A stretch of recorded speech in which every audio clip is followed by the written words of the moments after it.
Por naturaleza, la gente sigue a líderes que son más fuertes que ellos mismos. Si usted la hubiese visto, es probable que su primera reacción no hubiera sido de respeto. No era una mujer de aspecto muy impresionante. Tenía poco más de 1,5 metros de estatura. Casi llegaba a los 40 años y su piel era oscura y curtida. No sabía leer ni escribir. Usaba ropa gruesa y desgastada. Cuando sonreía, la gente podía ver que le faltaban los 2 dientes frontales superiores. El trabajo de esta mujer era intermitente. La mayor parte del tiempo aceptaba trabajos domésticos en hoteles pequeños, limpiando pisos, arreglando las habitaciones y cocinando. Pero casi todas las primaveras y los otoños desaparecía de su trabajo. Regresaba sin un céntimo y trabajaba nuevamente para reunir poco a poco el dinero que pudiese juntar. Cuando estaba presente en su empleo, trabajaba duro y parecía fuerte físicamente. Pero se sabe que también tenía ataques en los que de repente se quedaba dormida, a veces en medio de una conversación.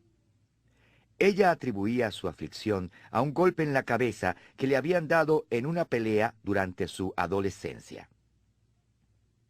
¿Quién hubiera respetado a una mujer así?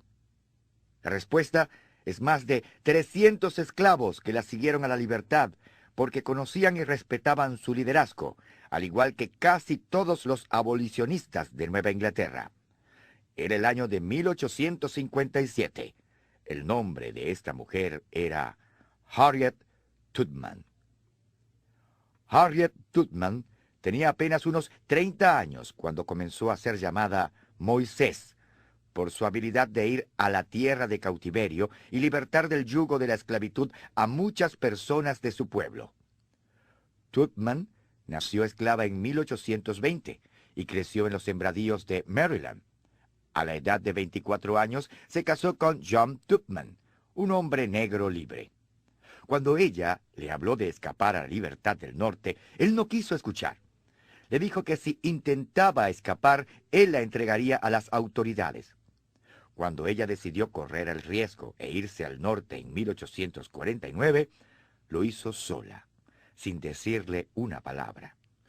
Sarah Bradford afirmó que Tubman le dijo: «Pensé esto bien. Había 2 cosas a las que yo tenía derecho, la libertad o la muerte. Si no podía tener una, tendría la otra, porque ningún hombre me iba a capturar viva. Debía pelear por mi libertad mientras tuviera fuerzas, y cuando llegara el tiempo de marcharme, el Señor iba a permitirme que ellos me mataran». Tubman pudo llegar a Filadelfia, Pensilvania, por el Underground Railroad, una red secreta de escape de los negros libres, de los abolicionistas blancos y de los cuáqueros que ayudaban a los esclavos a escapar. Aunque ya era libre, juró que volvería a Maryland y libertaría a su familia. En 1850 hizo su primer viaje de regreso como conductora del Underground Railroad, alguien que sacaba y guiaba a los esclavos con la ayuda de simpatizantes a lo largo de todo el camino.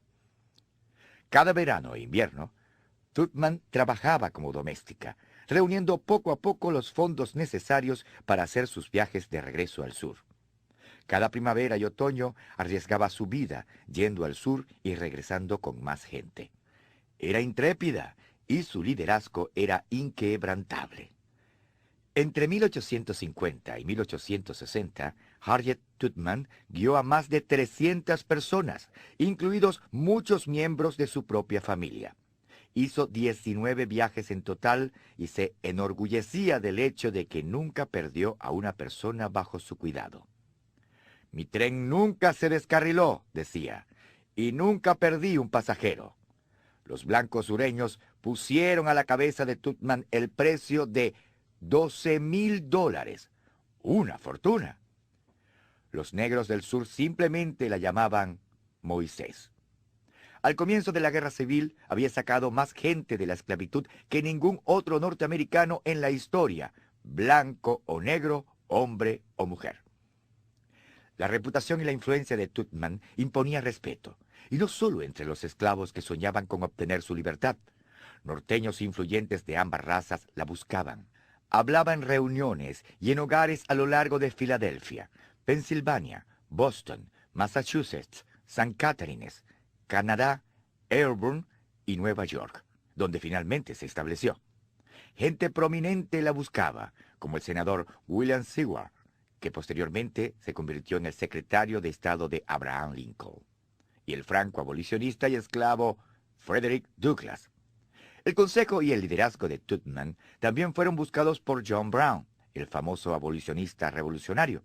Brown siempre se refería a la antigua esclava como General Tubman, y se han citado sus palabras cuando dijo que ella era mejor oficial que la mayoría de los que él había visto, y podía dirigir un ejército con el mismo éxito que había dirigido sus pequeños grupos de fugitivos.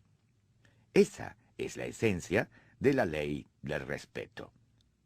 Harriet Tubman no parecía ser candidata al liderazgo porque la suerte estaba contra ella. No había recibido educación, vivía en una cultura que no respetaba a los afroamericanos y trabajaba en un país donde las mujeres aún no tenían derecho al voto. A pesar de sus circunstancias, se convirtió en una líder increíble. La razón es sencilla. Los individuos por naturaleza siguen a líderes que son más fuertes que ellos.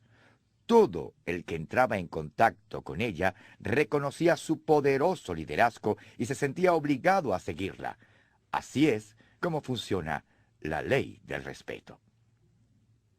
La gente no sigue a otros por accidente. Siguen a individuos cuyo liderazgo respetan. Alguien que tiene un liderazgo de 8 en una escala de 1 a 10, en la que 10 es lo más alto, no sale a buscar un 6 para seguirlo. Por naturaleza sigue a un 9 o a un 10. Los menos capacitados siguen a los altamente capacitados y dotados.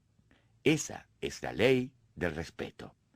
Observe lo que ocurre cuando un grupo de personas se reúne por primera vez. Tan pronto empiezan a interactuar, los líderes que hay en el grupo se hacen cargo inmediatamente. Piensan en términos de la dirección en la que desean ir y a quienes quieren llevar con ellos. Al principio la gente se mueve tentativamente en varias direcciones, pero después de conocerse unos a otros, al poco tiempo reconocen los líderes más fuertes y los siguen. Usualmente, cuanto más capacidad de liderazgo tiene una persona, tanto más rápido reconoce el liderazgo o la falta de éste en otros. Con el tiempo, la gente del grupo sube a bordo y sigue a los líderes más fuertes. Hacen eso o abandonan el grupo y siguen sus propios planes. Recuerdo haber oído una historia que muestra cómo la gente comienza a seguir a los líderes más fuertes. Ocurrió a principio de la década de los 70. Cuando Bill Walton, el central de baloncesto, ahora en el Salón de la Fama, entró al equipo de la Universidad de California, dirigido por John Wooden. Se cuenta que el entrenador les dijo a los jugadores que no se les permitiría tener vello facial. Walton, en un intento de asegurar su independencia, dijo que él no se afeitaría la barba.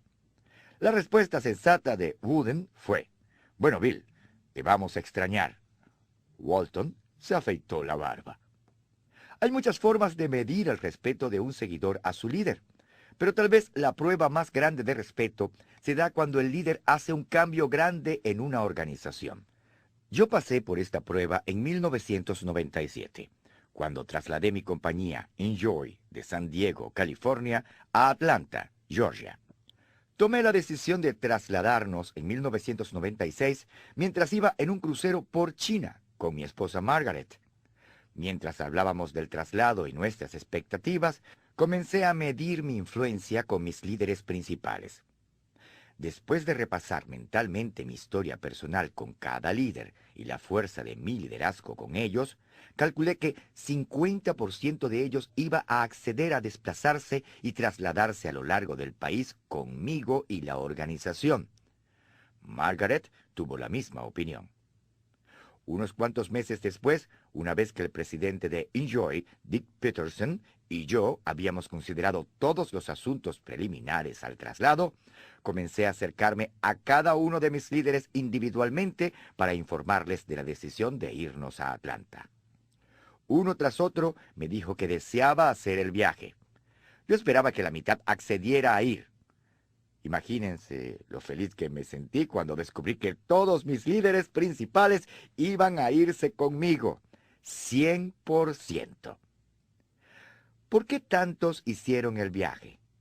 Sé que una de las razones es que esos líderes son personas que hacen la diferencia y desean ser parte de la visión de nuestra organización. Otra es que he invertido mucho tiempo y energía en mis relaciones con ellos y he añadido valor a su vida. Pero hay otra razón, la más importante para mí. Las razones que mencioné no habrían sido suficientes si yo hubiera sido un líder más débil. Como he pasado mi vida desarrollando mis técnicas de liderazgo, eso ha hecho posible que dirija a otros líderes fuertes. Las personas que son 9 y 10 no siguen a un 7. Así es como funciona el liderazgo. Ese es el secreto de la ley del respeto.